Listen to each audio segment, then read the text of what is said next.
كما صليت على إبراهيم وعلى آل إبراهيم في العالمين إنك حميد مجيد. قال الله تبارك وتعالى في كلامه المجيد: أعوذ بالله من الشيطان الرجيم. بسم الله الرحمن الرحيم. فتولى عنهم وقال يا قوم لقد أبلغتكم رسالة ربي ونصحت لكم ولكن لا تحبون الناصحين.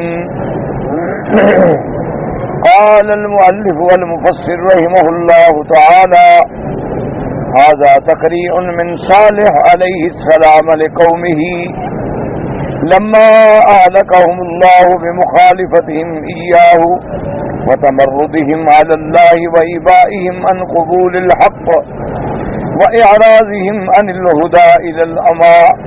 قال لهم صالح عليه السلام ذلك بعد هلاكهم تقريعا وتوبيخا وهم يسمعون ذلك. اب مفسر رحمت اللہ علیہ سورۃ الاعراف کی اس آیت مبارک پر کہ فتولی عنہم وقال یا قوم لقد ابلغتکم رسالۃ ربی ونصحت لکم ولکن لا تحبون الناصحین. یہ کلام جو ہے حضرت صالح علیہ السلام نے بطور تقریر اپنی قوم سے فرمایا، لیکن جب وہ قوم ہلاک ہو گئی، یعنی ہلاک ہونے کے بعد کہ جب اللہ نے ان کو ہلاک کر دیا، حضرت صالح علیہ السلام کی مخالفت کی بنا پر اور ان کی تمرد سرکشی کی بنا پر اور ابامن انکار، ان کا قول حق سے انکار اور ہدایت سے اعراض اور ہدایت کو چھوڑ کے ضلالت اور اندھے پن کو اختیار کیا، تو قال لهم صالح علیہ السلام، حضرت صالح علیہ السلام نے ان کے ہلاک ہونے کے بعد ان کو مخاطب کر کے فرمایا کہ اے قوم، تمہاری بدبختی ہے، میں نے اللہ کا پیغام تم کو پہنچایا، میں نے تمہارے لیے خیر خواہی کی، میں نے تمہارے لیے دنیا و آخرت کی بہتری سوچی، لیکن تم لوگ خیر خواہی کو پسند ہی نہیں کرتے. تو اب جب آپ یہ فرما رہے تھے وہ ہم یسمعون، یعنی وہ ہلاک ہونے کے بعد بھی یہ چیز جو ہے سن رہے ہیں. کما ثبت فی الصحیحین ان رسول اللہ صلی اللہ علیہ وسلم لما ظہر علی اہل بدر اقام هناك ثلاثا ثم امر براحلته فشدت بعد ثلاث من آخر الليل فركبا ثم سار حتى وقف على القليب قليب بدر فجعل يقول يا أبا جهل بن هشام يا عتبة بن ربيعة يا شيبة بن ربيعة ويا فلان بن فلان وجدتم ما وعد ربكم حقا فإني وجدت ما وعدني ربي حقا. فقال له عمر رضي الله تعالى عنه يا رسول الله ما تكلم من قوم قد جيبوا. وقال والذي بنفسي بيدي ما أنتم بأسمع لما أقول منهم ولكن لا يجيبون. وفسيرة أنه عليه السلام قال بئس عشيرة النبي كنتم لنبيكم كذبتموني وصدقني الناس وأخرجتموني وآباني الناس وقاتلتموني ونصرني الناس وبئس عشيرة النبي كنتم لنبيكم. اب مفسر رحمت اللہ علیہ فرماتے ہیں کہ جیسے صحیحین میں یعنی بخاری اور مسلم کے اندر یہ حدیث مبارک موجود ہے کہ اللہ تبارک و تعالیٰ نے جب حضور صلی اللہ علیہ وسلم کو بدر کے مقام پہ جنگ بدر میں آپ کو اللہ نے غلبہ عطا فرمایا، آپ ظاہر غالب ہو گئے، تو آپ وہاں 3 دن آپ نے قیام فرمایا فتح کے بعد. جب آپ اس کے بعد حضور نے حکم دیا کہ میری سواری کو تیار کیا جائے، سرکار دو جہاں صلی اللہ علیہ وسلم حضور پاک پہ اللہ کے کروڑوں صلاۃ السلام ہوں، آپ کی سواری مبارک تیار کی گئی. سرکار دو عالم صلی اللہ علیہ وسلم 3 دن گزرنے کے بعد رات کے آخری حصے میں اپنی اس سواری پہ سوار ہوئے اور اس کے بعد اس قلیب بدر پہ، اس بدر کے کنویں پہ پہنچے جو کنواں قلیب بدر کے نام سے مشہور تھا، جس میں کافروں کو قتل کرنے کے بعد ڈالا گیا تھا. اور سرکار دو عالم صلی اللہ علیہ وسلم جب تشریف لائے آپ کنویں پہ کھڑے ہوئے اور آپ نے خطاب فرمایا کہ یا ابا جہل ابن ہشام، یا عتبۃ ابن ربیعہ، یا شیبۃ ابن ربیعہ، یا فلان ابن فلان. آپ نے فرمایا ابو جہل، او عتبہ، او ربیعہ، او شیبہ، او فلان، او فلان، یعنی نام لے لے کر مخاطب کیا. اور اس کے بعد فرمایا حل وجدتم ما وعد ربکم حقا، کیا تمہیں بھی اللہ کا فیصلہ پہنچ گیا؟ نہیں، اللہ کا جو فیصلہ تھا کہ کافروں کے لیے جہنم، کافروں کے لیے ہلاکت. اور فرمایا والذی وانی وجدت ما وعدنی ربی حقا. اور حضور نے فرمایا کہ اے ابو جہل، اے کفار قریش، سن لو کہ اللہ نے میرے ساتھ وعدہ پورا فرمایا. اللہ کا جو وعدہ تھا کہ میں آپ کو غلبہ دوں گا، میں آپ کی نصرت کروں گا. انا لننصر رسلنا فی الحیات الدنیا. اللہ کا وعدہ ہے کہ اللہ اپنے رسولوں کو غالب کر دیتے ہیں، اللہ مومنین کو غالب کر دیتے ہیں، اللہ تبارک و تعالیٰ اپنے ایمان والوں کو غالب کر دیتے ہیں. اللہ نے میرے ساتھ میرا وعدہ پورا کر دیا ہے، تمہارے ساتھ بھی وعدہ پورا ہو گیا کہ نہیں؟ فقال له عمر رضی اللہ تعالی، حضرت عمر رضی اللہ تعالیٰ نے عرض کیا کہ یا رسول اللہ صلی اللہ علیہ وسلم قد تکلم الناس قد جیبوا، آپ ایسے لوگوں سے خطاب فرما رہے ہیں، ایسے لوگوں سے بات کر رہے ہیں جو قتل ہو گئے، ٹکڑے ہو گئے، اس کے بعد وہ گل سڑ گئے. جیفا مانا گل سڑ جانا. تو وہ آپ کن کو خطاب فرما رہے ہیں حضور؟ وہ تو مر گئے، سڑ گئے، ختم ہو گئے. اور آپ نے فرمایا والذی نفسی بیدہ ما انتم باسماء لما اقول منهم ولكن لا يجيبون. حضور نے فرمایا مجھے قسم ہے اس ذات پاک کی جس کے قبضہ قدرت میں میری جان ہے، عمر یہ تم لوگوں سے بھی زیادہ سن رہے ہیں، تم سے بھی زیادہ سن رہے ہیں، لیکن جواب نہیں دے سکتے. اب ان کو بولنے کی اجازت نہیں ہے لیکن سن رہے ہیں. اللہ تبارک و تعالیٰ نے میری بات ان کو سنوا دی. وہ پھر سیرت، اور اسی طرح یہ حدیث مبارک جو ہے بخاری اور مسلم میں ہے. اور سیرت کی کتابوں میں یہ بھی آتا ہے کہ حضور نے فرمایا، آپ نے ان کافروں کو خطاب کر کے فرمایا کہ بیسا شیرت النبی کنتم، اے کفارہ قریش، اے مکے کے سرداروں، تم بہت بھیڑا قبیلہ تھے، بھیڑی برادری تھے اللہ کے نبی کی، تھے تو تم میرے رشتے دار، لیکن تم بہت ہی برے تھے. کیسے لوگ ہو تم؟ کہ تم نے کیا کیا زندگی میں؟ کذبتمونی وصدقنی الناس، تم میرے قریبی ہو گئے، تم میری تکذیب کرتے رہے اور دور والے میری تصدیق کرتے رہے. اور اس کے بعد فرمایا فاخرجتمونی وآوانی الناس، تم نے اپنا ہو کر مجھے مکے سے نکالا اور غیروں نے مجھے پناہ دی، مجھے اپنے گھر میں رکھا، مدینے والوں نے سینے سے لگایا. وقاتلتمونی، تم نے میرے خلاف جنگ کی. ونصرنی الناس، اور لوگوں نے میری مدد کی. کیسے لوگ ہو؟ کیسی برادری ہو تم؟ تم تو سب سے بری برادری ہو اللہ کے نبی، تم تو سب سے برے لوگ ہو رشتے داری کے باوجود کہ جب تم لوگوں نے تکذیب کی تو دنیا نے تصدیق کی، تم لوگوں نے مجھے نکالا تو دنیا نے سینے اور آنکھوں پہ بٹھایا، تم لوگوں نے میرے خلاف جنگ لڑی اور لوگوں نے میری مدد کی. کیسے رشتے دار ہو تم؟ حضور صلی اللہ علیہ وسلم نے ان کو خطاب فرمایا. تو اسی لیے ہمیشہ یاد رکھیں کہ یہ جو ہمارے ملکوں میں بڑے جھگڑے ہیں، لڑائیاں ہیں، فساد ہیں، اور دعا فرمائیں کہ اللہ تبارک و تعالی مسلمانوں میں سارے جھگڑے، فساد، لڑائیاں، اناد دور فرما دیں. اللہ تبارک و تعالی حضور کی امت کو ایک بنا دیں. اللہ تبارک و تعالی حضور کی امت پاک میں اتفاق و اتحاد پیدا فرما دیں. خاص طور پہ دین کی جماعتیں، دین کے کام کرنے والے، دین کے ادارے، دین کے مدارس، اللہ ان کے جھگڑے دور فرمائے. ہمارے یہاں تو جناب اب یہ باتیں جو ہے نا جی، اللہ معاف کرے، برادریاں کٹ گئیں، رشتے داریاں کٹ گئیں، اور ایک دوسرے پہ نعوذ باللہ کفر کے فتوے لگ گئے کہ بھی مردہ سنتے ہیں یا نہیں سنتے، مردہ سنتے ہیں یا نہیں سنتے.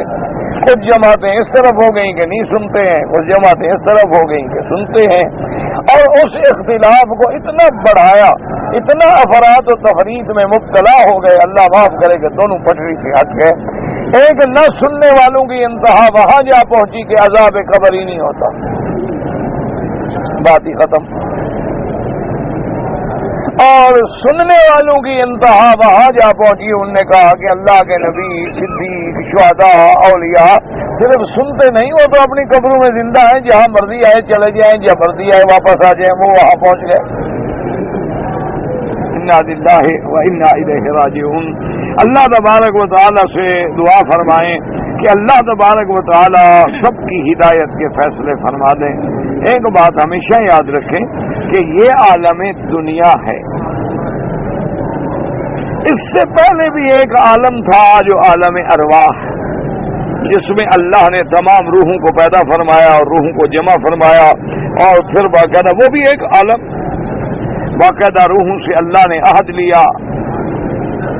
اب ایک عالم ہے عالم دنیا، جس میں ہم زندگی گزار رہے ہیں۔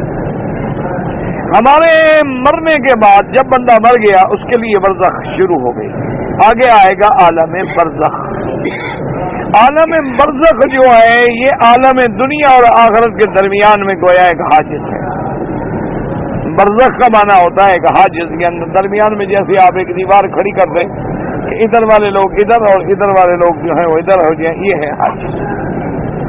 عالم برزخ کے بعد پھر جب قبروں سے ہم سب اٹھیں گے تو وہ عالم آخرت ہے۔ تو ہر عالم جو ہے برحق ہے، عالم دنیا بھی برحق ہے، عالم برزخ بھی برحق ہے، اور عالم آخرت بھی برحق ہے۔ لیکن عالم برزخ اور عالم آخرت جو ہیں وہ عالم مغیبات ہیں، یعنی غیب کی چیزیں ہیں جن کے بارے میں ہر بندہ نہیں سمجھ سکے۔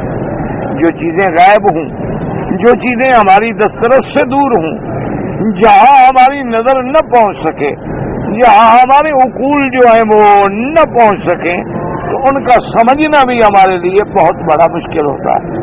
تو اس کے لیے قاعدہ کیا ہے کہ جتنی قرآن حدیث میں بات موجود ہے بس اتنی حد پہ رہیں، نہ آگے بڑھیں نہ کوتاہی کریں۔ جتنی باتیں اللہ کے قرآن میں اور فرمان رسول عربی میں صلی اللہ علیہ وسلم موجود ہیں، آمنا باللہ، بس ان پر ہمارا ایمان۔ کیا مطلب؟ حضور پاک نے فرمایا کہ جب قبرستان سے گزرو تو کہو السلام علیکم یا دار قوم مؤمنین، انا انشاءاللہ بکم لاحقون، انتم السابقون ونحن الاسر۔ تو یہ باقاعدہ سلام ہے، خطاب ہے، اور خطاب تو آخر ان کو ہی کیا جاتا ہے جو سنتے ہیں۔ جو اگر آدمی نہ سنے تو اس کو دیکھیں نا، پوری شریعت میں کہیں یہ حکم تو نہیں ہے کہ تم دیوار پہ گزرو تو دیوار کو کہو السلام علیکم دیوار شریف، کیا حال ہے، خیریت ہے؟ کوئی دیوار کو تو سلام نہیں کرتا۔ کوئی آدمی جو ہے کسی لوہے کے آپ کے سریے اور گارڈر کا ڈھیر پڑا ہو تو آپ کبھی کسی کتاب میں نہیں کہ آپ جا کے کہیں کہ لوہا شریف سلام علیکم، کون کہتا ہے؟ پاگل ہو گیا، کسی کا دماغ خراب ہے۔ آپ نے حرم میں آ کے کبھی قالینوں کو سلام کیا ہے؟ کتنا کٹھی ہو کے رکھی ہوتی ہے ماشاءاللہ۔ کبھی آپ نے زمزم کا ڈبہ جو بھرا ہوا ہے اس کو سلام کیا کہ جی السلام علیکم پانی پی لوں میں آپ سے؟ اگلا کہے گا پاگل ہو، بیوقوف ہو کیا بلا، یہ تو ڈبہ ہے، یہ کیا کچھ سن رہا ہے؟ تو آخر اللہ کے نبی نے جو ہمیں فرمایا کہ قبرستان پہ سلام کرو تو اس میں کوئی وجہ تو ہے، ورنہ سلام کرنے کی کیا ضرورت ہے؟ ایک بات۔ دوسری بات یہ ہے کہ سرکار دو عالم صلی اللہ علیہ وسلم نے فرمایا کہ میں جب معراج کی رات گیا تو میں نے دیکھا کہ حضرت موسیٰ علیہ السلام اپنی قبر میں نماز پڑھ رہے ہیں۔ اسی طرح لیلۃ المعراج کے بارے میں صحیح احادیث موجود ہیں کہ سرکار دو عالم صلی اللہ علیہ وسلم کے ساتھ اللہ نے تمام انبیاء کی ملاقات کرائی، اور یہ بھی صحیح حدیثوں میں موجود ہے کہ جس سے لقب ملا میرے آقا کو امام الانبیاء کا، کہ حضرت آدم علیہ السلام سے لے کر حضرت عیسیٰ علیہ السلام تک تمام انبیاء کی نماز اور امامت کرنے والے کون ہیں؟ محمد الرسول اللہ صلی اللہ علیہ وآلہ آلہ واصحابہ وسلم تسلیما کثیرا کثیرا۔ تو اب یہ اصولی بات ہے کہ نماز جو ہے، آخر روح ہے تو نماز نہیں پڑھ رہی تھی، اور روح تو ایک امر ہے، امر ربی ہے جس کو کوئی جانتا ہی نہیں۔ تو جب حضور نماز پڑھا رہے تھے تو پیچھے روحیں کھڑی تھی، روحوں پر صرف یعنی اگر روح جسد میں نہ ہو، یعنی جب روح جسد سے پرواز کر جائے تو کیا روح پر الگ نماز کے احکام جاری ہوتے ہیں؟ اس لیے ہمیشہ یاد رکھیں کہ جتنی باتیں اللہ تبارک و تعالیٰ کے قرآن میں اور جتنی باتیں احادیث رسول عربی میں صلی اللہ علیہ وسلم، حضور پاک نے فرمایا کہ پھر مجھے آسمانوں پہ لے گئے، ہر آسمان پہ پیغمبروں سے ملاقاتیں ہوئی، حضرت موسیٰ علیہ السلام سے تو بار بار ملاقات ہوئی۔ اسی طرح قرآن نص سے قطعی ہے، قرآن کہتا ہے وَلَقَدْ آتَيْنَا مُوسَى الْكِتَابَ فَلَا تَكُنْ فِي مِرْيَةٍ مِّن لِقَائِهِ، کہ محمد مصطفیٰ صلی اللہ علیہ وسلم ہم نے موسیٰ علیہ السلام کو کتاب تورات عطا فرمائی ہے، اور آپ ان کے لقاء کے بارے میں کوئی شبہ نہ رہیں، شبوں میں نہ رہیں، وہ تو بالکل حقیقی لقاء ہے جو آپ نے آپ کی ملاقات کرائی ہے۔ اس لیے ہمیشہ یاد رکھیں کہ اللہ تبارک و تعالیٰ چاہتے ہیں تو مردوں کو بھی سنوا دیتے ہیں، اور اگر اللہ تبارک و تعالیٰ نہ چاہیں تو زندہ بھی نہیں سنتے۔ باقی یاد رکھیں قرآن پاک میں جہاں جہاں بھی موتا کا ذکر ہے اس سے مراد کافر ہیں۔ اللہ نے کافروں کی مثال دی ہے مردوں کی، اور مومن کی مثال ہے زندہ کی۔ یخرج الحی من المیت و یخرج المیت من الحی، اللہ فرماتا ہے میری شان ہے کہ میں چاہتا ہوں تو مومن کو کافر کے پیٹ سے نکال لیتا ہوں، کہ ماں باپ تو کافر ہیں لیکن بیٹا مسلمان ہے۔ اب دیکھیں کہ باپ تو ابو جہل ہے لیکن بیٹا حضرت اکرمہ ہے۔ اب دیکھیں کہ باپ تو ولید ہے اور بیٹا حضرت خالد ہے۔ تو اللہ نے زندہ کو مردہ سے نکال لیا، تو مردہ سے مراد کیا ہے؟ کافر ہے۔ اور فرمایا کبھی اپنا یہ عالم ہوتا ہے کہ میں زندوں سے مردے کو نکال لیتا ہوں، کیا مانا کہ حضرت نوح علیہ السلام تو نبی ہے لیکن بیٹا کافر ہے، حضرت لوط علیہ السلام پیغمبر ہیں لیکن بیوی کافر ہے۔ تو یہ اللہ کی حکمتیں ہیں۔ تو جتنا جہاں جہاں لفظ ہے وہاں یہ مردے زندے کا جھگڑا ہے ہی نہیں، وہاں سے مراد یہ ہے کہ مومن اور کافر، مومن کی مثال زندہ کی اور کافر کی مثال مردہ کی۔ اچھا، کافر کی مثال مردہ کی کیوں دی گئی؟ کہ مردہ چاہے سن بھی لے تو کیا فائدہ، اس سننے پر وہ عمل نہیں کر سکتا، عملی زندگی ختم ہو گئی۔ جیسے کافر سن تو رہا ہے لیکن عمل نہیں کرتا، تو اس کا معنی یہ نہیں کہ مردے کا معنی مثال دی گئی کہ نہیں سنتے، نہ، مردے کا معنی یہ ہے کہ سنتا تو ہے لیکن اب نفع نہیں اٹھا سکتا، جیسے کافر سنتا تو ہے لیکن قرآن سے فائدہ نہیں اٹھا سکتا، بات سنتا تو ہے لیکن حق پہ عمل نہیں کر سکتا۔ تو اس لیے زیادہ جھگڑوں میں نہ پڑا کریں، جتنی چیزیں قرآن پاک میں اور جتنی چیزیں احادیث رسول عربی میں صلی اللہ علیہ وسلم ثابت ہیں ان پر ہمارا ایمان ہے۔ اچھا، اور اللہ تبارک و تعالیٰ نہ سننے دیں تو زندہ کو بھی نہ سننے دیں، یہ تو اللہ کے ہاتھ میں ہے نا۔ اب دیکھیں اصحاب کہف جو ہیں 309 سال سو رہے ہیں لیکن سوتے میں کوئی آواز نہیں سنی۔ اللہ فرماتے ہیں وَضَرَبْنَا عَلَىٰ آذَانِهِمْ، ہم نے کہانی بند کر دی ہے، کوئی آواز آئی نہیں۔ آواز آئے گی تو نیند کھل جائے گی نا، کیونکہ آدمی کٹ کٹ سنتا ہے تو اٹھتا ہے نا۔ سب سے پریشان کرنے والی چیز تو آواز ہوتی ہے نا۔ دروازے پہ نہ کو آپ اٹھ گئے، کسی نے آ کے آپ کے ساتھ بیٹھنے لگا آپ اٹھ گئے، کسی نے دروازہ کھولا آپ کھڑک سے اٹھ گئے، تو اللہ نے فرمایا آپ نے ان کے کہانی بند کر دی، سنا دیا کہ آواز ہی نہ جائے۔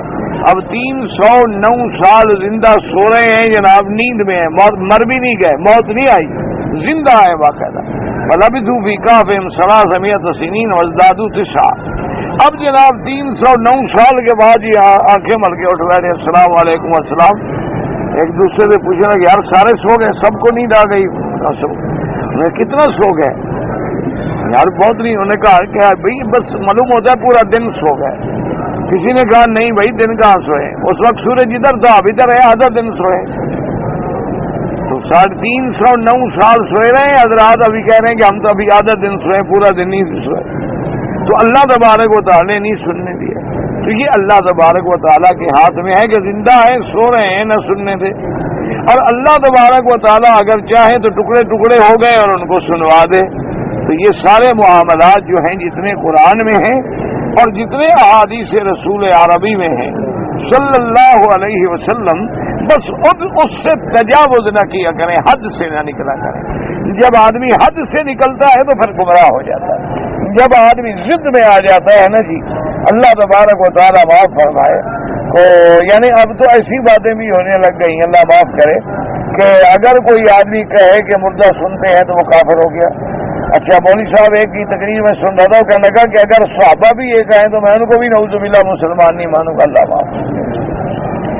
انا للہ و انا الیہ راجعون۔ باقی اس نے کہا جی یہ جو کہتے ہیں کہ زندگی ہوتی ہے اور زندگی ہوتی ہے، وہ تو ہر چیز میں زندگی ہوتی ہے، دیوار میں بھی تو ایک زندگی ہے، بس اتنا زندگی ان میں بھی ہوگی۔ تو بھئی آپ کو دیوار کے سلام کرنے کا حکم تو نہیں دیا گیا، ان کے سلام کرنے کا تو حکم دیا گیا، اس کی کیا وجہ ہے؟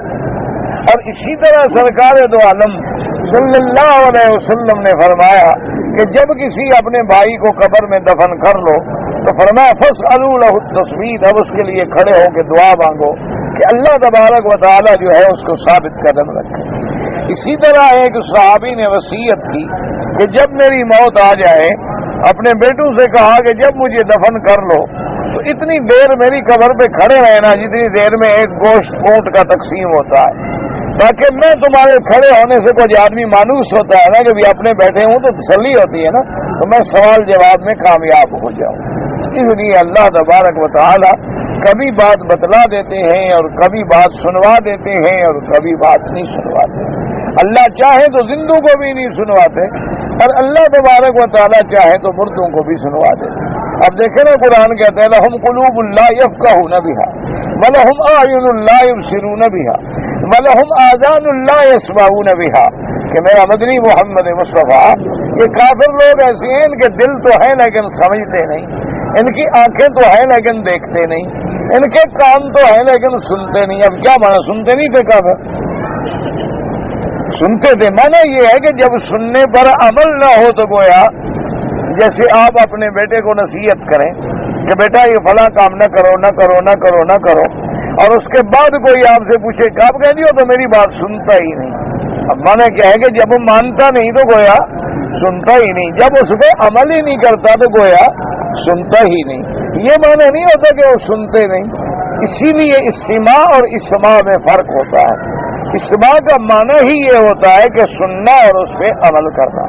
اب جو بندہ مر گیا وہ سنے گا، عمل تو نہیں کر سکتا، اس کے لیے اب نہ نماز ہے نہ روزہ ہے نہ حج ہے نہ زکات ہے، وہ دن قطع ہو گیا، مر گیا، بات ختم ہو گئی۔ تو اس لیے ہمیشہ یاد، اسی لیے ایک حدیث مبارک میں آتا ہے حضور پاک نے فرمایا کہ جب عذاب قبر ہوتا ہے تو اس کو دنیا کی ہر چیز سنتی ہے الا الثقلین، مگر انسان اور جن جو ہے وہ نہیں سنتے، باقی دنیا کے ہر جانور چرند پرند سب سنتے ہیں، لیکن اللہ تبارک و تعالیٰ نے انسانوں کو اور جنوں کو محفوظ رکھا ہے کہ وہ نہیں سن سکتے۔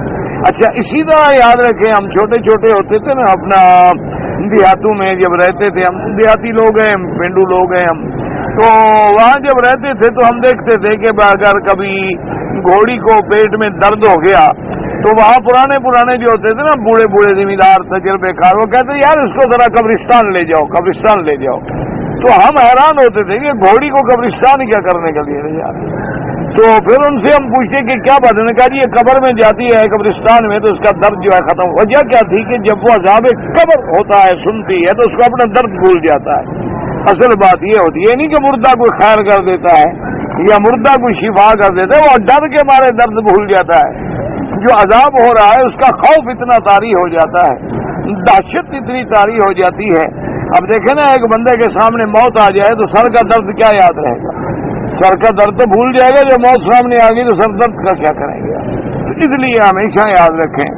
اسی طرح میرے آقا نے سرکار دو عالم صلی اللہ علیہ وسلم نے آپ دو قبروں سے گزر رہے تھے اور آپ نے فرمایا انہما لیعذبان، ان دو قبروں والوں پہ عذاب ہو رہا ہے۔ تو اب حضور نے اپنی آنکھوں سے دیکھا کہ عذاب ہو رہا ہے۔ اس لیے ہمیشہ یاد رکھیں ایسے جھگڑوں میں خدا کے لیے نہ پڑا کریں، اصل میں یہ دشمن کی ایک بہت بڑی سازش ہے۔ یاد رکھیں یہ کافر جو ہے نا یہ بڑا فنکار ہے، یہ یہودی عیسائی ہندو بنیا یہ بڑی مکار قوم ہے۔ آپ کو پتہ ہے آپ کے ملک میں ہندو رہتے تھے، ہم نے تو نہیں دیکھے ہندو شندو، اللہ کا شکر ہے اللہ نے ہمیں نہیں دکھائے، تو نہ ہمیں کوئی یاد ہے کہ ہمارے علاقے میں کون ہندو رہتا تھا، ہمیں یعنی ہندوؤں کا دور یاد نہیں، نہ ہندوؤں کا زمانہ ہمیں یاد ہے، نہ ہم نے ہندو دیکھے، وہاں تھے ہمارے گاؤں میں، لیکن ہم اس وقت پتہ نہیں یا تو پیدا ہوئے تھے یا چھوٹے تھے، لیکن ہمیں کوئی ہندو یاد نہیں، کوئی دماغ میں نہیں ہے۔ نہ کسی کی کوئی صورت شکل یاد ہے، لیکن سنے ہیں لوگوں سے قصے کہ اتنے بدبخت ہوتے تھے کہ بالکل نیاز مند بن کے جناب قرضہ دے رہے ہیں اور پیسہ دے رہے ہیں، الٹا ہاتھ بھی باندھ رہے ہیں. یعنی زمیندار ان کو بلاتا تھا، اچھا جی وہ پیسے چاہیے، اور ہاں جی حاضر جناب ہیں تو نہیں، بس 2 دن مہلت دے دینی، کر کے دیتا ہوں جی دیتا ہوں. پیسے دیتے اور سارا فصل اٹھا کے لے جاتے. تمام مسلمانوں کی زمینیں خرید لی، تمام مسلمانوں کی جائیدادیں خریدی اور رہے ہاتھ باندھ کے، ہم تو غلام ہیں جناب، ہم تو غلام ہیں جناب، ہم تو غلام ہیں جی، ہم تو آپ کے سہارے پہ زندہ ہیں، ہماری کیا طاقت ہے. اس طرح نیاز مند بن کے کیسے لوٹ لیا. اسی طرح یہود و نصارہ جو ہیں وہ 100 سال پہلے کا نقشہ بناتے ہیں کہ 100 سال میں ہم نے کہاں پہنچنا ہے، ہمارا کیا ٹارگٹ ہے، اور اسی کی طرف پھر وہ چل پڑتے ہیں. ایک ہماری مسلمان قوم ہے جناب سبحان اللہ، ان کو 2 منٹ میں زندہ باد کہلوا لو، 2 منٹ میں مرد آباد کہلوا لو، 2 منٹ میں تقریر کر کے ان کو نماز پہ کھڑا کر دو، تیسرے دن میں ان کو جناب ڈھول پہ کھڑا کر دو. یار پاس یہ ہماری ایسی قوم ہے، جذبات کی باری ہوئی قوم ہے. وہ لوگ جو ہیں تخطیط، تو ان کی یہ ایک تخطیط ہے باقاعدہ کہ مسلمانوں کو موت کے مسئلے پہ لڑاؤ، قبر کے سننے کے مسئلے پہ لڑاؤ، ان کو جناب عرس پہ لڑاؤ، ان کو میلادوں پہ لڑاؤ، ان کو جھگڑوں پہ آمین پہ لڑا دو، ان کو نماز پہ کھڑے ہونے پہ لڑا دو، ان کو کپڑوں، تاکہ ان کے اندر ایسی قوت مفترقہ پیدا ہو جائے کہ وہ جو اتحاد کی قوت ہے وہ پارا پارا ہو جائے، وہ ختم ہو جائے، اور یہ لوگ آپس میں لڑتے لڑتے اپنی قوتوں کو برباد کر ڈالیں. ان کے دماغ، ان کا فکر، ان کی قلم، ان کی قابلیتیں صرف ایک دوسرے کو جواب دینے میں لگی رہیں. یعنی آپ دیکھ لیں آج مثلا کوئی دنیا کا اخبار آپ اٹھا کے دیکھ لیں، آج کسی بھی ملک کا، اس میں 8 یا 4 کالم نویس ہوں گے لکھنے والے. ایک کسی کے حق میں لکھ رہا ہوگا، دوسرا اسی کے خلاف لکھ رہا ہوگا. ایک کہہ رہا ہوگا یہ بات اچھی ہے، دوسرا کہہ رہا ہوگا نہیں یہی بات غلط ہے. وہ بھی دلائل دے رہا ہوگا، وہ بھی دلائل دے رہا ہوگا. انجام کیا؟ حالانکہ چاہیے تو یہ تھا کہ اگر ان قلم والوں کو اللہ نے عقل دیا ہے، ان کو اللہ نے فکر دیا ہے، اللہ نے سوچ دیا ہے، تو سارے مل کے کوئی ایک بہتری کا راستہ تجویز کرتے. یہ نہیں ہے کہ صرف تنقید کرتے رہو، اعتراض کرتے رہو اور بوچھاڑ کرتے رہو ایک دوسرے کے خلاف، یہ تو کوئی بات نہیں. تو یہ اصل میں یہود کی سازش ہے، یہ اصل میں نصارہ کی سازش. اچھا اب ایک اور عالمی سطح پہ سازش کر رہے ہیں. وہ کیا سازش ہے؟ وہ کہتے ہیں کہ جی دیکھو نا، اب دور ایسا آ گیا ہے کہ ہمیں مل جانا چاہیے.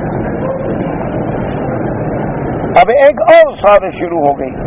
وہ بظاہر کیا ہے؟ وہ کہتے ہیں جی اتحاد ادیان عالم. کیا مانا؟ وہ کہتے ہیں پوری دنیا کے جتنے مذاہب ہیں، دین ہیں، سب ایک بن جائے. اب دیکھو نعرہ کتنا اچھا ہے، کتنا اچھا نعرہ ہے. وہ کہتے ہیں جناب یہ جو ہر جگہ کہیں مولوی مسلمان مسجد بناتا ہے، ہندو مندر بناتا ہے، اور سکھ گردوارہ بناتا ہے، عیسائی گرجا بناتا ہے، یہودی کلیسا بناتا ہے، اور اسماعیلی جماعت خانہ بناتا ہے، کوئی مجلس امام بارگاہ بناتا ہے. وہ کہتے ہیں جناب یہ تو دیکھو نا، ہم خود امت کو لڑا رہے ہیں نا، ہم تو خود لڑا رہے ہیں. ایک طرف مسجد کا مینار ہے، ایک طرف وہ جناب کلیسا ہے، ایک طرف مندر ہے، ایک طرف گردوارہ ہے، اور سارے اللہ کی عبادت کرنا چاہتے ہیں. وہ کہتے ہیں جناب اب ایسا کرتے ہیں کہ لڑائی جھگڑا ختم کرو. اچھا ابھی کیسے کریں؟ انہوں نے کہا اس علاقے میں مثلا مسجد ہے تو ایک دن مسجد میں وہ نماز والے مسلمان آ کے نماز پڑھیں، اسی میں ایک بت رکھ دیں، ہندو بھی وہاں آگے اپنا کام کر دیا کریں. وہی ایک گرنتھ رکھ لیں، سکھ بھی وہی آ جایا کریں. وہی ہم تلمود اور بائبل بھی رکھ دیتے ہیں، عیسائی اور یہودی بھی، تاکہ ایک ہی بلڈنگ میں سارے اللہ کا کام کر رہے ہیں نا، سارے اللہ کو ہی بنا رہے ہیں نا. تو سب کو ذرا اکٹھا کر دیں تو کتنا اچھی بات ہو جائے گی. اب دیکھو ایک نیا نعرہ ہے کہ بھئی ہم جو ہے اچھا کہتے ہیں جی یہاں مندر ہے تو نماز کے وقت آ جائیں مسلمان نماز پڑھ لیا کریں، اور جب نماز کا ٹائم ختم ہو جائے ہندو آ کے اپنا پوجا کر لیا کریں. کرنا تو سب نے اسی بھگوان کا ہے نا. یہ اگر الگ بات ہے کہ تم اس کو خدا کہتے ہو فارسی میں، عربی میں اللہ کہتے ہو، اور ہندی میں اسی کو بھگوان کہتے ہیں، اور انگریزی میں اسی کو گاٹ کہتے ہیں. ان کا بات تو ایک ہی ہے, جہاں تو سارے ہم اسی کے راستے پہ رہے تو لہذا جناب یہ ہے. اور وہ کہتے ہیں دیکھو جی اب مکہ مدینہ یہ بھی تو پھر سب کا ہے نا. یعنی آپ اندازہ کریں کہ وہ کتنی گہری سازشوں میں مصروف ہیں. اللہ تبارک و تعالی رحمت کرے. اچھا پھر وہ کہتے ہیں کہ دیکھو جی مسلمان کتنا تنگ نظر ہے کہ ان کے نبی کی توہین کرو, یا مسلمان ہو کہ قادیانی بن جاؤ. حالانکہ قادیانی ان کے اپنے ہیں, ان کی مسجدیں ہیں, نمازیں پڑھتے ہیں, لیکن یہ کہتے ہیں اس کو قتل کر دو. اور جو مسلمان مذہب چھوڑ کے یہودی بن جائے, نصرانی بن جائے, کہتے ہیں جی قتل کر دو. وہ کہتے ہیں دیکھو جناب ہم کتنے شریف ہیں, ہم کہتے ہیں ہمارے نصرانی سارے مسلمان بن جائیں, ہم تو کسی کو قتل نہیں کرتے, ہم نے تو کبھی کسی کو نہیں مارا. اور نہ ہم نے فتویٰ دیا ہے کہ اگر کوئی نصرانی جو ہے وہ مسلمان بن جائے تو واجب القتل ہے. لیکن مسلمانوں کا مذہب کتنا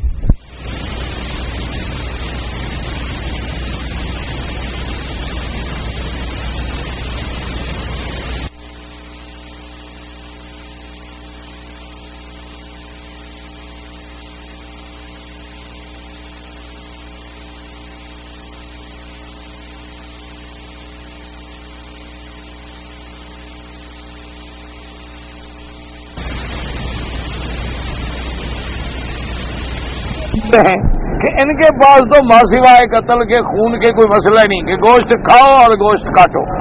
مسلمانوں کا تو کہتے ہیں مذہب ہی ایک رہ گیا ہے کہ کچا گوشت بھی کھاتے ہیں, یہ پکا گوشت بھی کھاتے ہیں, جانور کا گوشت بھی کھا جاتے ہیں, بندے کا گوشت بھی کھا جاتے ہیں, یہ عورتیں بھی بیچتے ہیں, یہ مرغے بھی بیچتے ہیں, بٹیرے بھی بیچتے ہیں. نے کہا ان کا کیا ہے مسلمان کا, جو اپنی ماں بھی بیچ دیتے ہیں, بہن بھی بیچ دیتے ہیں, بیوی بھی بیچ دیتے ہیں پیسے لے کر. اب یہ آپ کا تجزیہ ہو رہا ہے اور اس طرح دشمن آپ کا امیج پوری دنیا میں بگاڑ رہا ہے. اور ہم کس بات پہ لڑ رہے ہیں کہ مردہ سنتا ہے یا نہیں سنتا. ہم اس بات پہ ہم کس بات پہ لڑ رہے ہیں کہ جی آپ زور سے امین کہتے ہیں کیسا, آپ نماز میں کتنے دفعہ ہاتھ اٹھاتے ہیں, کتنے دفعہ نہیں اٹھاتے.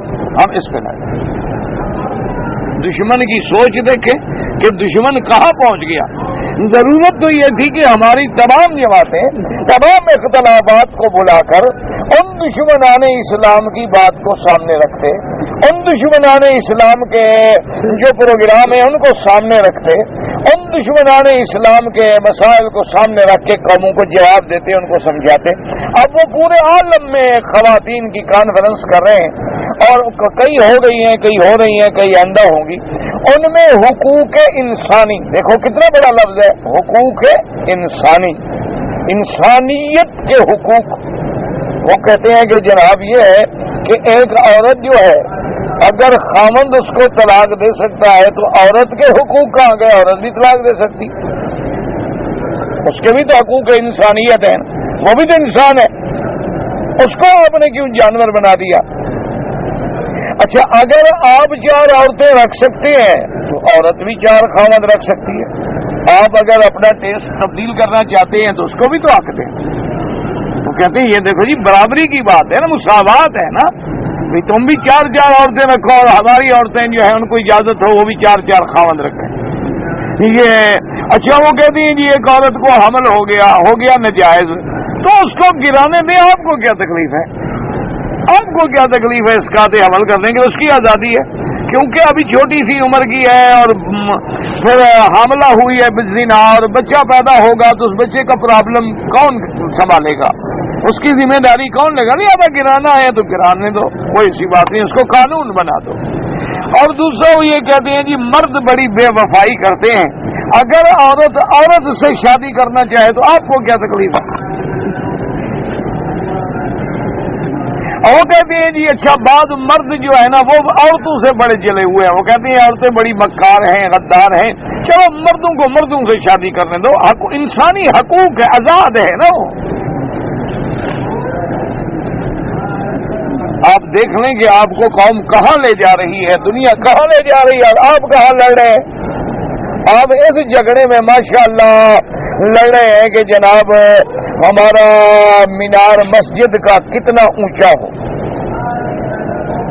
اور ہمارا مسواک جو ہے وہ کتنا لمبا ہو، کتنا موٹا ہو اور کتنا چھوٹا ہو، ہم اس کو انا للہ و انا الیہ راجعون۔ اور لطف کی بات سنو کہ ایسی کانفرنسوں میں تمہاری مسلمان عورتیں بھی جا رہی ہیں اور نمائندگی کر رہی ہیں باقاعدہ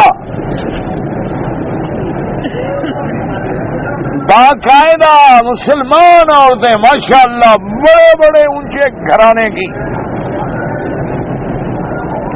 بڑی بڑی نامور خواتین، عالم اسلام کی نمائندہ خواتین ماشاءاللہ، وہ بھی ان اجلاسوں میں شریک ہو کے اپنی ہم جنس عورت بنت حوا کے مظالم پہ رو رہی ہیں اور تصویر بہا رہی ہیں بیچاری۔ وہ بھی کہتی ہیں یار اچھا ہے اتنے عرصے کے بعد کوئی تو ہمارا ہمدرد پیدا ہوا۔ اب دیکھیں کہ دشمن کی چالیں دیکھ لیں اور اپنی جناب دیکھ لیں کہ آپ کیا کر رہے ہیں، آپ کس حال میں ہیں۔ پورے عالم میں انہوں نے ایک جال بچھا دیا ہے کہ جی آپ کے پیسے چوری ہو جاتے ہیں، آپ کارڈ لے لیں۔ دیکھو آپ کے کتنے ہمدرد ہیں، آپ کے کتنے خیر خواہ ہیں۔ وہ کہتے ہیں آپ کا نقصان ہو جائے گا نا، آپ جا رہے ہیں عمرے پہ، آپ کی جیب میں 20,000 روپے، ہر وقت آپ اس کو ہاتھ رکھیں اور نماز پڑھیں تو اس کو ہاتھ رکھیں، طواف کریں تو اس کو ہاتھ رکھیں۔ ایک کارڈ لے لیں جناب ہم سے، کارڈ مشین میں ڈالیں، پیسہ نکال لیں، جہاں مرضی ہے سودا لے لیں۔ دیکھو کتنا فائدہ ہو گیا آپ کا۔ اچھا پھر جناب انہوں نے آپ کے لیے باقاعدہ ٹریولر چیکس بنا دیے، دستخط کریں پیسے لے لیں اور گر جائیں فوراً اطلاع کر دیں، ہم دوسرے آپ کو دے دیتے ہیں، تحفظ ہو گیا۔ ایسا جال انہوں نے بنا ہے۔ آپ کو پتا ہے کہ صرف ان ٹریولر چیکس میں، کارڈز میں 1 سال میں ان کو کتنا پیسہ بچتا ہے؟ آپ کو فرصت ہی نہیں، آپ ان باتوں کو کیوں سوچیں؟ آپ کو تو ان باتوں کا فکر ہی نہیں نا، وہ روٹی تو کما کھائے کسی طور مچھندر۔ آپ کو شام کو ماشاءاللہ اتنی بڑی وپسی کی بوتل مل جاتی ہے جیسے بندہ غسل کر لے پینے کے بجائے۔ آپ کو کیا ہے ماشاءاللہ جناب، پولینڈ کے آپ انڈے کھاتے ہیں، ہالینڈ کا گھی استعمال کرتے ہیں، چائنا کا آپ کپڑا پہنتے ہیں ماشاءاللہ، آسٹریلیا کی آپ مرغیاں کھاتے ہیں۔ حلال حرام میں یا چھوڑو یار، مولویوں نے حلال حرام بنا رکھا ہے، فرسٹ کلاس پکا ہوا ہے، فریش ہے۔ آپ کو تو فکر نہیں ہے نا ان باتوں کا۔ آپ اندازہ صرف اسی بات کا اندازہ کریں کہ 1 سال میں دنیا میں کتنے لوگ ہیں ٹریولر چیک والے، ان کارڈز والے، جو مر جاتے ہیں اور کلیم نہیں کرتے۔ بندہ ہے مر گیا، چلو بس، اچھا اس نے کیا ہی نہیں کلیم، نہیں کیا، ان کا کیا قصور ہے؟ وہ کہتے ہیں جی ہمارا کیا قصور ہے، ہم سے تو کسی نے نہیں مانگا نا۔ وہ جو پیسہ جمع ہوتا ہے وہ ہزاروں میں نہیں ہوتا، لاکھوں میں نہیں ہوتا، کروڑوں میں نہیں، بلینز میں ہوتا ہے، اور وہ خرچ کہاں ہوتا ہے؟ اسلام کو ختم کرنے میں۔ پیسہ بھی تمہارا اور تھپڑ بھی تمہارے منہ پر۔ یعنی آپ دیکھ لیں کہ کافر کس طرح ایک گیم کھیلتا ہے، کس طرح اس نے ایک جال پھیلا دیا ہے کہ تمہارا 1,00,000 حاجی مثلاً آئے گا تمہارے ملک سے، ہر حاجی کے گلے میں سود کے ادارے کے بینک کا ڈبہ ہے اور وہ سودی ادارے کا ایجنٹ بن کے، اشتہار بن کے پھر رہا ہے۔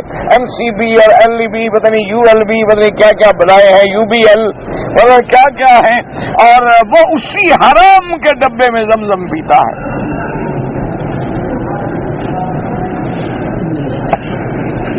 نہ سود کا پیسہ حلال ہوتا ہے، یہ بھی مولوی سے مسئلہ پوچھنے والی بات ہے۔ سود حرام ہے کہ حلال؟ حرام۔ بینک والے جو آپ کو ڈبہ پیش فرماتے ہیں وہ خالص گھر کے پیسے لے آتے ہیں، حلال کے، زمین کے۔ اچھا وہ یہ آپ کو دے رہے ہیں، ان کو کیا ہمدردی ہو گئی ہے کہ حاجی کو پانی نہیں ملے گا، برتن نہیں ملے گا، تکلیف ہوگی حاجی صاحب کو؟ ان کو کیا ہمدردی ہے تمہارے ساتھ؟ جبکہ حرم میں ہر جگہ الحمدللہ صحیح پانی موجود ہے، زمزم موجود ہے، گلاس موجود ہے، ہر چیز موجود ہے، ان کو آخر کیا ہمدردی ہے تمہارے ساتھ؟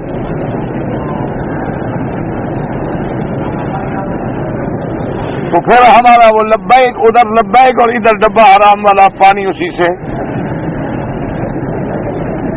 اور جناب آپ جو 80,000 روپے جمع کرتے ہیں حج کے لیے، وہ 6 مہینے کم از کم بینک میں رہتے ہیں، اس پر جو سود آتا ہے پتہ ہے کتنا ہوتا ہے؟ یعنی اگر 70,000 درخواست ہو، 70,000 کو 80,000 سے ضرب دے دیں کہ کتنا پیسہ بنا اور 6 مہینے کا سود کتنا بنا، اور وہ سود حاجی صاحب کی خدمت پہ خرچ ہوتا ہے ماشاءاللہ۔ دوائیں آتی ہیں، تمہیں شربت کی بوتلیں ملتی ہیں، تمہارا انٹرٹینمنٹ کیا جاتا ہے تاکہ جب تم اترو بیمار ہو جاؤ تو گولی بھی حرام کی اندر جائے۔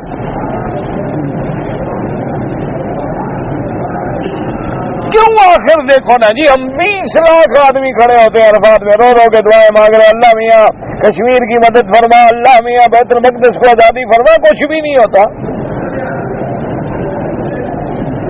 کیوں؟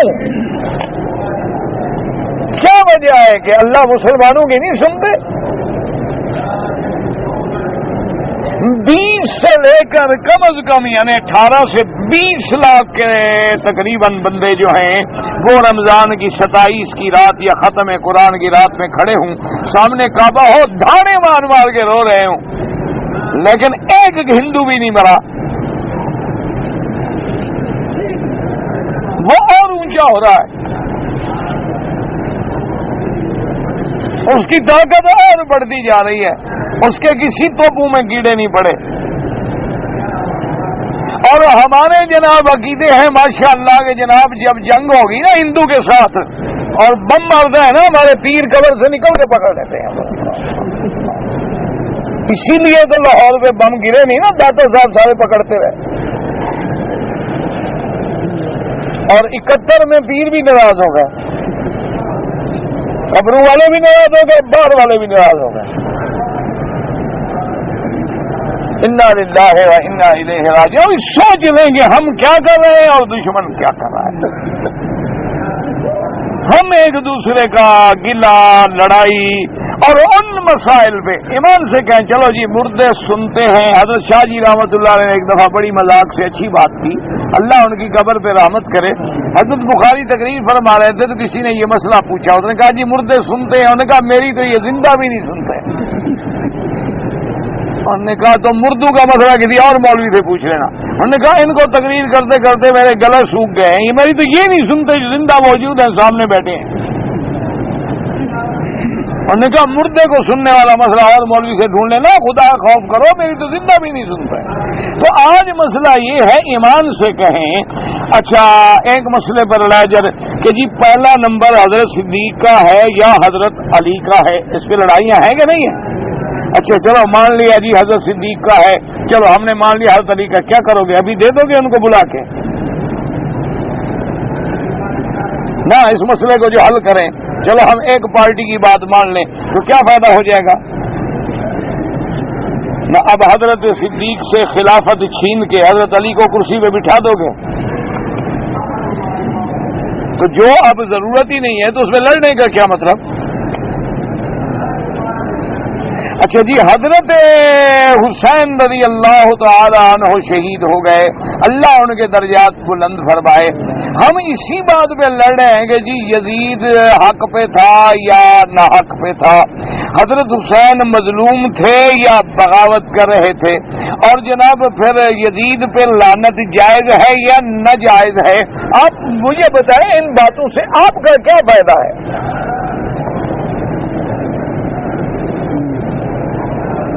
مجھے آپ 1 منٹ کے لیے بتائیں، چھوڑ دیں ان بات کو کہ حق کا کون ہے، سچے کون ہے، آپ ان باتوں کو چھوڑیں، ہمیں اس مسئلے کا کیا فائدہ ہے؟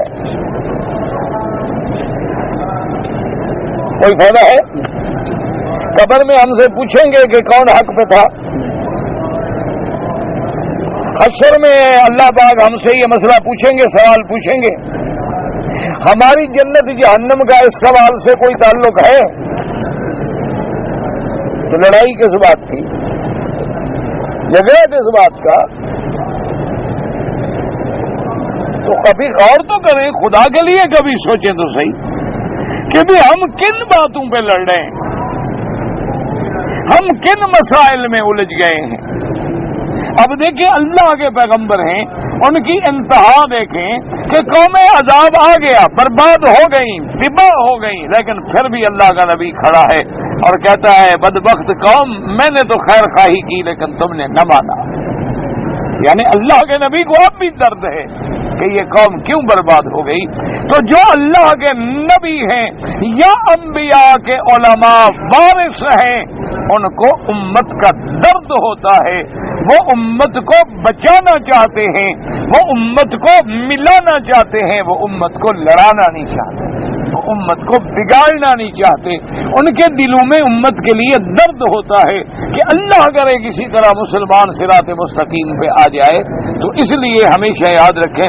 اب دیکھیں حضور پاک صلی اللہ علیہ وسلم، اب مفسر نے یہ حدیث کیوں نقل کی کہ بھئی قوم سمود تو مر گئی، مردوں کو کیوں سنا رہے ہیں صالح اسلام؟ ہم نے کہا نہیں، سرکار دو عالم صلی اللہ علیہ وسلم نے بھی بدر میں کھڑے ہو کے خطاب فرمایا تھا، اور یہ فرمایا تھا کہ وہ سن رہے ہیں لیکن ان کو جواب دینے کی طاقت نہیں ہے۔ اللہ آپ کو بھی اور مجھے بھی صحیح معنوں میں مسلمان بنا دے۔ دعا کیا کریں اور دل سے دعا کریں۔ مجھے کئی دن سے تکلیف ہے، اللہ شفا عطا فرمائے۔ بس میں آپ لوگوں کی محبت اور اس لیے کہ بھئی یہ ایک ایسا کام ہے دین کا کہ یہی شفا ہے اور اسی میں آدمی کی بقا ہے اور اسی میں آدمی کی زندگی ہے، ورنہ بڑی 3-4 روز سے اور کئی عجیب سی تکلیف ہے۔ بس اصل میں ہو سکتا ہے کہ انشاءاللہ اللہ اسی ذریعے گناہ معاف فرما دیں، لیکن بہرحال ہم عاجز ہیں، ہم ضعیف ہیں، ہم برداشت نہیں کر سکتے۔ اس لیے ہم تو معافی چاہتے ہیں اور شفا چاہتے ہیں کہ اسألک العفو والعافیۃ۔ اگر عورتیں اپنے بازو پر بال ہوں یا کسی عورت کے ٹانگوں پہ بال ہوں اور وہ صاف کرنا چاہے، کوئی منع نہیں، کوئی منع نہیں، اجازت ہے، کوئی مسئلہ نہیں ہے، کیونکہ بالوں کا ہونا اس کے لیے اس کے حسن میں جمال میں خامند کے لیے معیوب ہے، اس لیے وہ اس کو صاف کر دے کوئی بات، لیکن شرط یہی ہے کہ اس کا بدن اس کا شوہر دیکھے اور کوئی نہ دیکھے، بس کوئی منع نہیں، کوئی ایسی بات نہیں۔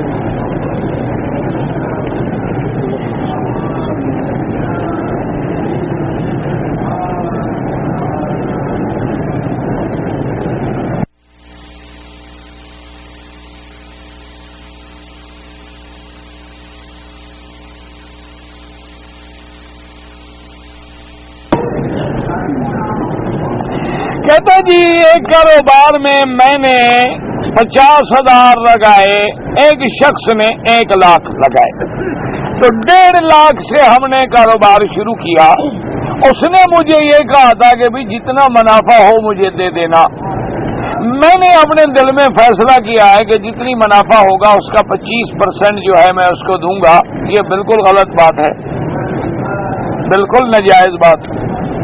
آپ نے 1.5 لاکھ سے کاروبار کیا ہے تو اس کاروبار کے نفع نقصان میں آپ دونوں شریک ہیں۔ اگر گھاٹا آ جائے تو برابر نقصان برداشت کریں اپنے پیسوں کی ریشو سے، ایک کا 50 ہے ایک کا لاکھ ہے، مقصد جو گھاٹا ہے 1.5 لاکھ پہ آیا نا، تقسیم کر لیں، 50 والے کو 50 کی سٹ لگے گی، لاکھ والے کو لاکھ کی سٹ لگے گی، اور اگر نفع آئے تو اس ریشو سے برابر تقسیم کریں، نفع 25 ہو جائے فیصد، 30% ہو جائے، 10% ہو جائے، برابر ہو جائے، کچھ نہ آئے، لیکن نفع فکس کر دینا جو ہے اسی کا نام تو سود ہے، اور کیا ہوتا ہے۔ میں نے ایک منت مانا تھا کہ اگر میری یہ مشکل حل ہو جائے تو میں نے اپنے بکریوں میں سے ایک اچھی بکری دیکھ کے فیصلہ کیا تھا کہ یہ اللہ کے نام پہ ذبح کر دوں گا۔ اللہ نے میرا کام کر دیا لیکن میں نے بکری ذبح نہیں کیا۔ ہاں تو یہی تو مسئلہ ہے نا، فکر نہ کرو، پھر اور مصیبت بڑھے گی، 2 دن ہی بڑھیں گی۔ اللہ کے بندے منت مانیے، ذبح کرو، مسئلہ کیا ہے، سیدھی بات ہے، منت پوری کرو اور وہی بکری دو۔ اب علی رضی اللہ تعالیٰ عنہ کی پیدائش کہاں ہوئی؟ یہ جناب آپ سے پوچھیں گے قبر میں؟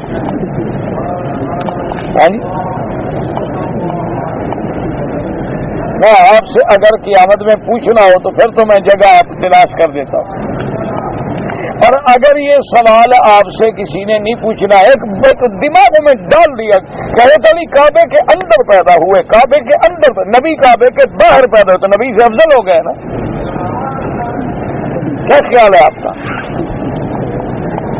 آپ مجھے مثلا میں مان لیا کعبے کے اندر حضرت علی پیدا ہوئے، خلاص کوئی جھگڑا نہیں، لیکن حضرت محمد مصطفیٰ وہ تو باہر پیدا ہوئے، تو لہذا شان حضرت علی کا نبی سے بھی زیادہ ہو گیا۔ اس جھگڑے میں پڑنے کی کیا ضرورت ہے؟ بعض روایات میں ہے کہ آپ کعبے میں پیدا ہوئے، اور بعض علماء فرماتے ہیں کعبے سے مراد حرم ہے، کہ آپ کا گھر چونکہ حدود حرم میں تھا اور اللہ نے سارے حرم کو بھی کعبہ فرمایا۔ بہرحال جہاں بھی پیدا ہوئے، ہم کون ہیں تحقیق کرنے والے جناب؟ آپ نے حضرت علی کا ولادت کا سرٹیفکیٹ ایشو کرنا ہے یا ان کا آئیڈینٹی کارڈ بنوانا ہے؟ مجھے بتائیں، آپ یہ مسئلہ پوچھ رہے ہیں، وجہ کیا ہے؟ اور اگر اس کی فضیلت مراد ہے تو پھر مجھے سمجھائیں کہ نبی پاک تو باہر پیدا ہوئے۔ مجھے آپ یہ سمجھائیں نا کہ نبی پاک تو پیدا ہوئے باہر اور حضرت علی پیدا ہوئے اندر، لہذا نبی سے بھی شان میں بڑھ گئے۔ انا للہ و انا الیہ راجعون۔ ہائے اللہ ہدایت دے۔ اگر حتیم کے اندر لوگ نفل نماز پڑھ سکتے ہیں، کوئی فرض پڑھے تو ہو جائے گا، دلیل کیا ہے؟ نفل کیوں ہو جاتی ہے اور فرض کیوں نہیں ہوگا؟ اور دلیل کی کیا ضرورت ہے؟ نفل بھی نماز ہے نا، سنت بھی نماز ہے اور فرض بھی نماز ہے۔ اگر نفل ہو سکتے ہیں تو ہر نماز ہو سکتی ہے۔ باقی یہ ہوتا ہے کہ جب جماعت کھڑی ہوتی ہے، چونکہ امام باہر ہے اور مقتدی کعبے کے اندر ہو جائے تو نماز خراب ہو جائے گی، اس لیے سب کو نکال دیا جاتا ہے۔ بھی تم امام سے تو آگے نہ ہو جاؤ نا۔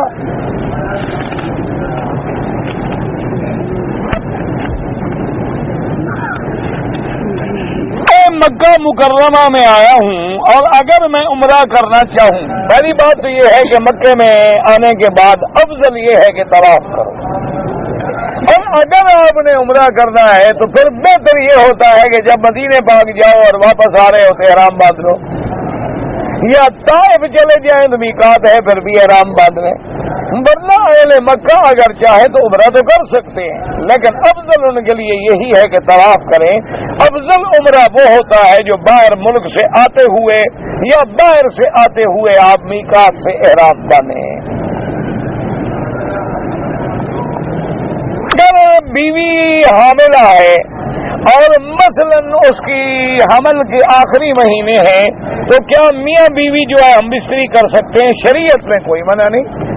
باقی لیڈی ڈاکٹر سے پوچھ لیں کہ نقصان ہو تو نہ کریں، ورنہ کوئی منع نہیں شریعت۔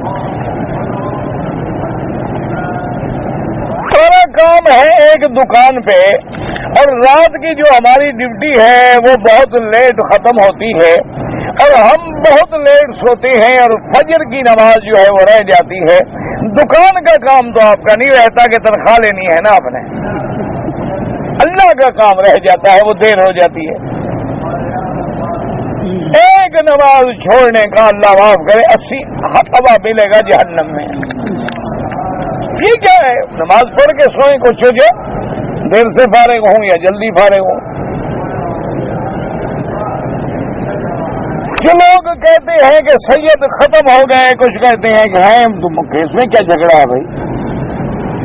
آل رسول جتنے سب سید ہیں، حضرت حسن حسین کی اولاد سب سید ہیں، سیدہ فاطمہ کی اولاد سید ہے، حضرت علی کی اولاد سید ہے، سب سید ہیں۔ سید مانا سردار، سید قوم تھوڑی ہوتی ہے، قوم تو قریش ہے، ہاشمی ہے۔ نے کتاب میں پڑھا ہے کہ رکوع میں شامل ہونے والے نمازی کو وہ رکعت دوبارہ پڑھنی چاہیے، نہیں جو رکوع میں مل جائے رکعت ہو گئی۔ استخارہ اگر ہم کریں تو کتنے دن کریں؟ کوئی بات نہیں، آپ ایک دفعہ 2 رکعت پڑھ کے 3 دفعہ دعا مانگ لیں۔ ہاں اگر کوئی بات سمجھ نہ آئے پھر دوسری دفعہ کر لیں، پھر تیسری دفعہ کر لیں، پھر چوتھی دفعہ کر لیں، 10 دفعہ کر لیں، 7 دفعہ کر لیں، 3 دفعہ کر لیں، جب طبیعت کی طرف لگ جائے سمجھو اللہ کی مرضی یہی ہے۔ آپ کو بس دعا کیا کریں میری صحت کے لیے اور ہدایت کے لیے، بچوں کی صحت اور ہدایت کے لیے، بس یہی آپ کی بہت بڑی مہربانی ہے اور یہی آپ کا ہدیہ ہے، یہی تحفہ ہے کہ جب یاد آ جائیں رات کو تہجد میں طواف میں تو بس دل سے دعا کر دیا کریں، بس اور کچھ ہی نہیں آپ سے چاہیے، صرف دعا۔ عصر اور مغرب کے درمیان میں نیند کرنا مکروہ ہے، کوئی نماز کا خطرہ ہو تو مکروہ ہے، ورنہ کوئی مکروہ نہیں، کوئی بات نہیں۔ سو جائے، ایک آدمی تھکا ہوا ہے، سفر کر کے آئے، کیا کرے؟ بلا وجہ آخر دن اللہ نے کام کے لیے بنایا ہے، رات آرام کے لیے بنائی۔ مدینہ منورہ میں اگر خریداری کریں، بالکل مدینے میں کریں یا مکے میں کریں، آپ اس نیت سے کر لیں کہ یہ لوگ جو ہیں حرمین کے ہمسائے ہیں، ان کو فائدہ پہنچے تو اللہ آپ کو صدقے کا ثواب بھی دیں گے اور چیز بھی لے جائے۔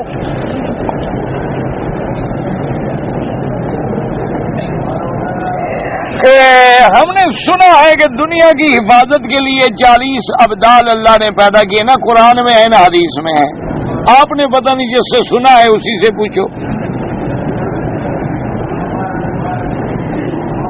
حرم کے بعد ہل، یعنی حرم ختم ہو گیا، ہل کہاں ختم ہوگا؟ سارا ہل ہے، پھر آگے میقات۔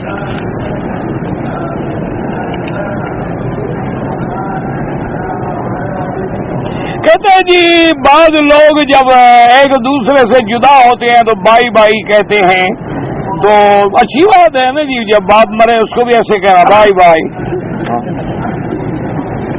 ٹاٹا، اوکے نو پرابلم، جانے دو باپ کو، اور کیا ہے؟ یہ کافروں کے لفظ ہیں، تمہاری مرضی، فی امان اللہ کہو یا وہ ہائی ہائی بائی بائی کہو۔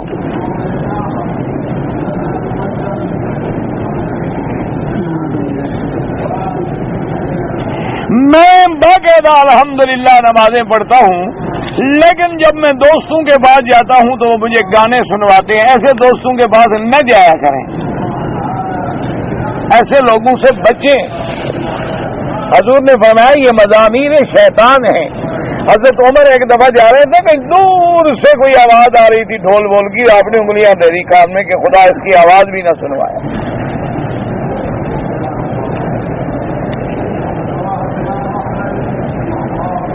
ٹخنوں سے افضل یہ ہوتا ہے کہ اونچی پنڈلی تک اگر کپڑا ہو، ورنہ نیچے زیادہ سے زیادہ ٹخنوں کے اوپر ہو، ٹخنے نہ چھپے۔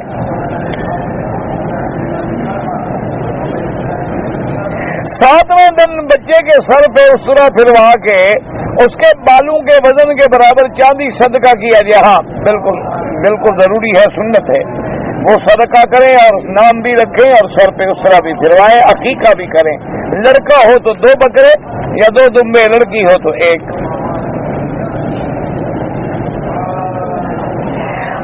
کچھ لوگ کہتے ہیں کہ نبی بشر تھے اور کچھ لوگ کہتے ہیں کہ نور تھے، یعنی ابھی 1400 سال میں آپ کو یہ پتہ بھی نہیں لگا کہ نبی کیا تھے، تو آپ کس کا کلمہ پڑھتے رہے؟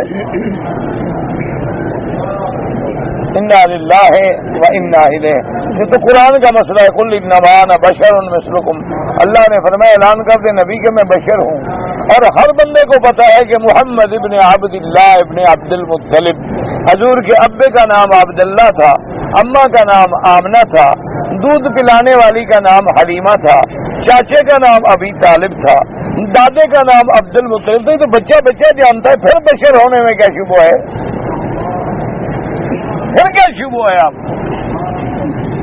انا للہ و انا الیہ راجعون۔ ایک بات یاد رکھ لو، جو لوگ بھی سرکار دو عالم صلی اللہ علیہ وسلم یا کسی بھی پیغمبر کے بشر ہونے کا انکار کریں وہ کافر ہو جاتے ہیں، مسلمان بھی نہیں رہتے۔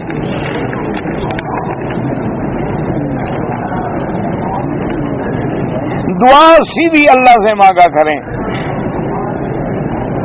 ہمارا کیمپ جتنے میں ہے